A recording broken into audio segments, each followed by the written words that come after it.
उमा महेश्वराय नमः। आप सभी का हमारे YouTube चैनल पर हार्दिक स्वागत है। आज सुने शिव महापुराण की आगे की कथा।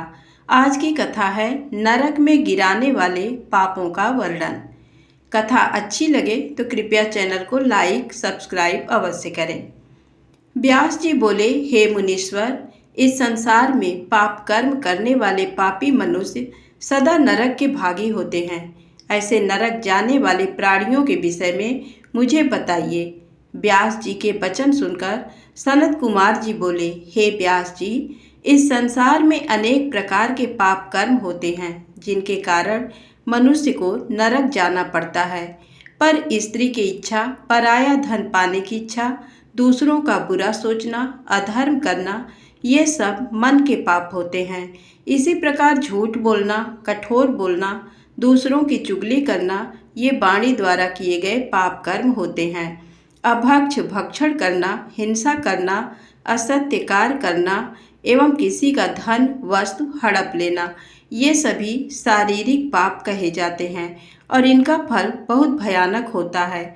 अपने गुरु अथवा माता पिता की निंदा करने वाले महापापी नरक में जाते हैं। यही नहीं, ब्राह्मणों को कष्ट देना, शिव ग्रंथों को नष्ट करना भी महापाप माना जाता है। जो मनुष्य भगवान की पूजन और स्तुति नहीं करते और ना ही शिवलिंग को नमस्कार करते हैं, वे भी नरक के भागी होते हैं।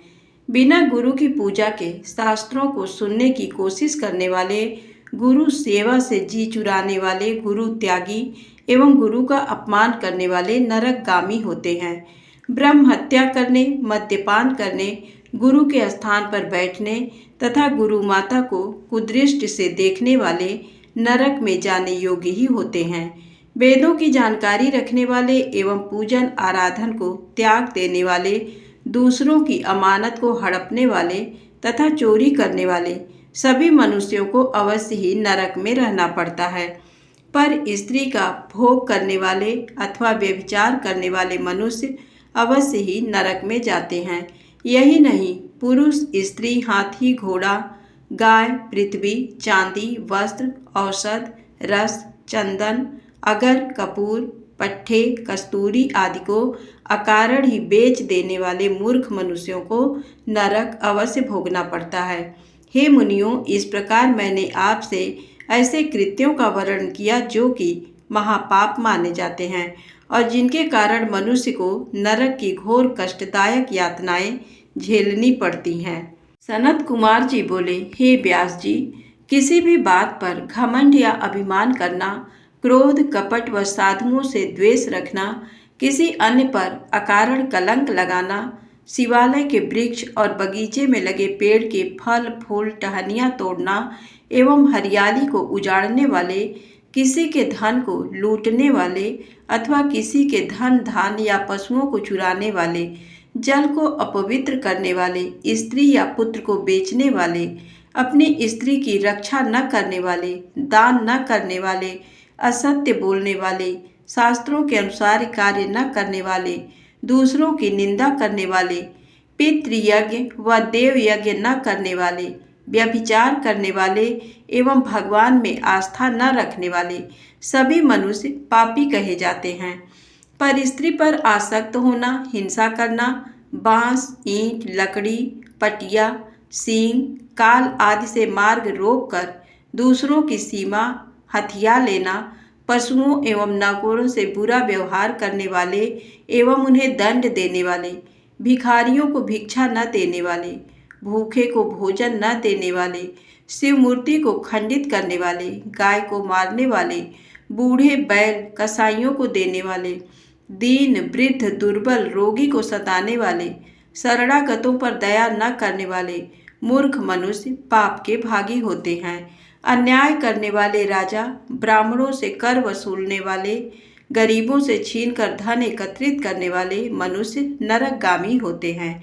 ब्राह्मण कुल में जन्म लेने के पश्चात भी बढ़ई, वैद्य, सुनार, शिल्प करने वाले, ध्वजा बनाने का कार्य करने वाले मनुष्य भी पापी होते हैं। जो किसी अन्य स्त्री को चुराकर अपने घर में रखते हैं, महापापी होते हैं। नीति के विपरीत व्यवहार करने वाले, घृत, तेल, अन्न, पेय, शहद, मांस, मद्य, कमंडल, तांबा, सीसा, रांगा, हथियार, शंख आदि की चोरी करने वाले वैद्य, वैष्णव नरकगामी होते हैं। पशु, पक्षी, मनुष्य, दानव आदि सभी पापियों को निश्चय ही यमराज के अधीन जाना पड़ता है। एक दूसरे से असमानता का व्यवहार करने वाले दुष्ट पापियों को दंड देने वाले सभी के शासक यमराज हैं और मरने के पश्चात मनुष्य को यातनाएं भोगनी ही पड़ती हैं। इसलिए मनुष्य को अपने जीवन काल में ही अपने पापों का प्रायश्चित अवश्य कर लेना चाहिए। बिना प्रायश्चित किए पापों का नाश असंभव होता है। जो भी मनुष्य मन, वाणी और शरीर द्वारा जाने अनजाने में पाप करता है वह अपने दुष्कर्मों का फल अवश्य ही भोगता है। सनत कुमार जी ने महामुनि वेद व्यास जी से कहा, हे महामुने, इस संसार में पाप करने वाले सभी मनुष्यों को यमलोक जाकर अपने पापों का फल अवश्य भोगना पड़ता है। पुण्यात्मा जी उत्तर दिशा के मार्ग से यमलोक जाते हैं, जबकि पापी मनुष्यों को दक्षिण दिशा की ओर से यमपुरी जाना पड़ता है। वैवस्वत नगर और यमपुरी के बीच की दूरी 86,000 योजन की है। धर्मात्मा मनुष्य जो दयालु प्रवृत्ति के हैं सुगम मार्ग से पहुंच जाते हैं, जबकि पापियों को बड़े कठिन मार्ग से जाना पड़ता है।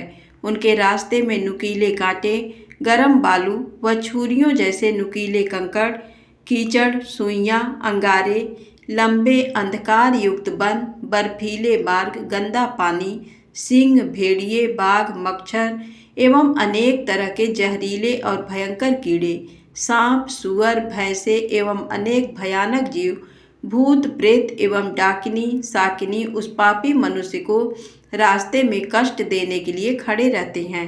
वे पापी मनुष्य इतने भयानक रास्ते पर यमदूतों की मार सहते हुए आगे बढ़ते हैं।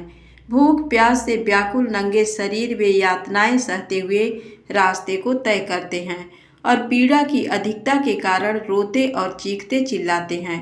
उनके शरीर से खून बहता है और कीड़े उन्हें नोचते हैं, परंतु यमदूत फिर भी उन्हें पासों से बांधकर घसीटते रहते हैं। इस प्रकार अत्यंत कठिन मार्ग पर चलते हुए वे अपनी यमलोक तक की यात्रा को पूरा करते हैं।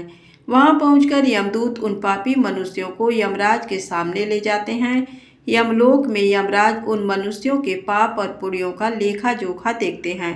पुण्यात्माओं को यमराज प्रसन्नता पूर्वक उत्तम विमान में बैठाकर सादर स्वर्ग लोक भेज देते हैं, परंतु यदि उन्होंने कुछ भी पाप किए होते हैं तो उन्हें उनका दंड अवश्य भोगना पड़ता है तथा अपने पापों को भोगने के पश्चात उन्हें यमदूतों द्वारा स्वर्ग भेज दिया जाता है। परंतु ऐसे मनुष्य जो सदा ही पाप कर्मों से संलिप्त रहते हैं उनको यमराज का बड़ा भयानक रूप देखने को मिलता है। यमराज भयंकर दाढ़ों वाले, विकराल भौहों वाले, अनेक भयानक अस्त्र शस्त्र धारण किए हुए 18 हाथ वाले, काले भैंसे पर बैठे अग्नि के समान लाल आंखों वाले एवं प्रलय काल की अग्नि के समान तेजस्वी भयानक रूप धारण किए दिखाई देते हैं और पापियों को बड़े कठोर दंड देते हैं। तब भगवान चित्रगुप्त धर्मयुक्त वचनों से उन्हें समझाते हैं।